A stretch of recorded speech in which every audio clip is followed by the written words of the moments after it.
Good day, lovely moms. Welcome back to our channel Nutri Tots, where busy moms like us find easy and healthy baby food ideas made with love and care.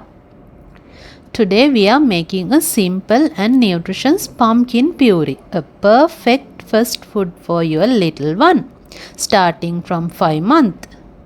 Pumpkin is one of the best vegetables to introduce early because it's gentle on tiny tummies and full of goodness.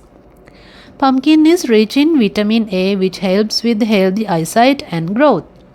It's also packed with fiber, helping with digestion, and antioxidants that support your baby's immune system.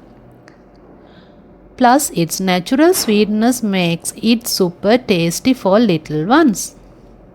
So, if you are loving busy mom trying to give your baby a healthy start with me. I'll show you how to make this creamy and smooth pumpkin puree in just a few minutes.